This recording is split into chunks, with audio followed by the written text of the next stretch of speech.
The Black Lives Matter fairy tale that police use black Americans for target practice took another hit as new FBI statistics showed the black homicide rate is skyrocketing and that cops had nothing to do with it. Apart from the FBI data, 4 separate studies were published last year refuting the claim that police shootings are racially biased, but facts often have little effect on committed left-wingers who hate America. Democrats, whose party officially endorsed the violent, subversive Black Lives Matter movement, won't allow their bubbles to be burst by hard evidence, no matter how persuasive, although police, who are routinely demonized by left-wingers nowadays, don't run extrajudicial anti-black death squads, as the radicals claim. The left will no doubt find creative ways to dismiss the new FBI study. Contrary to the Black Lives Matter narrative, the police have much more to fear from black males than black males have to fear from the police, writes Heather MacDonald, Thomas W. Smith Fellow at the Manhattan Institute and a contributing editor at City Journal. The data in the FBI's newly released official report on crime for 2016 undermines the virulently anti-cop rhetoric that is increasingly flowing from the mouths of overpaid, undereducated professional athletes who signal their contempt for America by kneeling during the playing of the national anthem. Nearly 900 additional blacks were killed in 2016 compared with 2015, bringing the black homicide victim total to 7,881. Those 7,881 black bodies, in the parlance of Ta-Nehisi Coates, are 1,305 more than the number of white victims, which in this case includes most Hispanics for the same period, though blacks are only 13% of the nation's population. The spike in black homicide deaths in 2016 comes after a previous 900 black victim increase in 2015, she adds. Who killed these black victims? Mostly other blacks, she writes. Comparatively few blacks were killed last year by police officers or whites. Among all homicide suspects whose race was known, white killers of blacks numbered only 243, MacDonald writes. Police fatally shot 233 blacks, most of whom were armed and dangerous, as well as 16 unarmed black men, some of whom may have assaulted officers or offered violent resistance to arrest. MacDonald notes that in 2015 a police officer was 18.5 times more likely to be killed by a black male than an unarmed black male was to be killed by a police officer, and that the 18.5 ratio no doubt worsened in 2016 in light of the 53% increase in gun murders of officers, committed vastly and disproportionately by black males.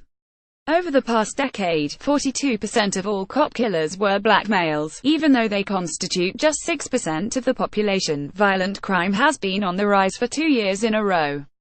The number of violent crimes went up 4.1% last year, while estimated homicides surged 8.6%. Violent crimes rose by almost 4% in 2015, while estimated homicides shot up almost 11%. The most recent period when violence rose 2 consecutive years was 20,052,006.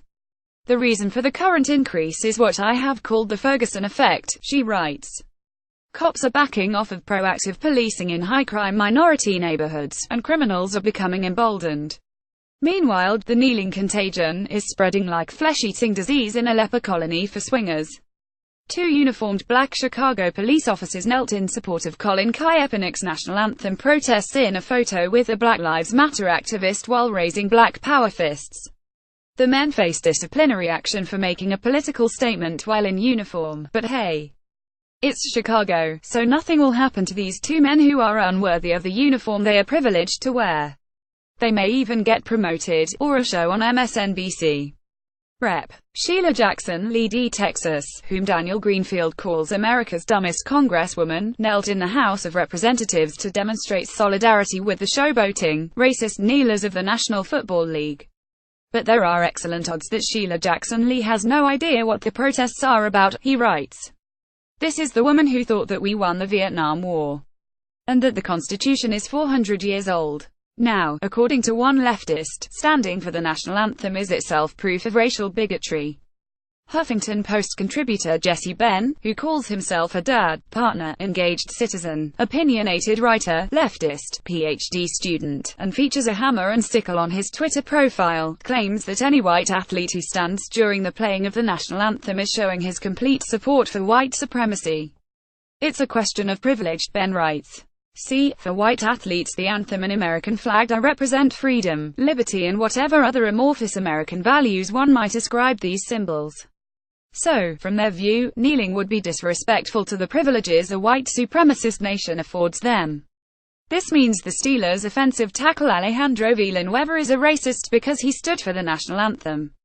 And those patriotic football fans swamping retailers in search of Villanueva jerseys must be racist as well. This kind of thinking is par for the course for Ben.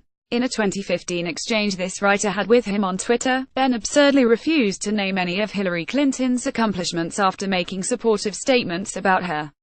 "It's not that I can't," he tweeted in reply. "I want. I'm not going to validate your sexist bullshit question." Ben and other co-fating Black Lives Matter supporters cannot be reasoned with.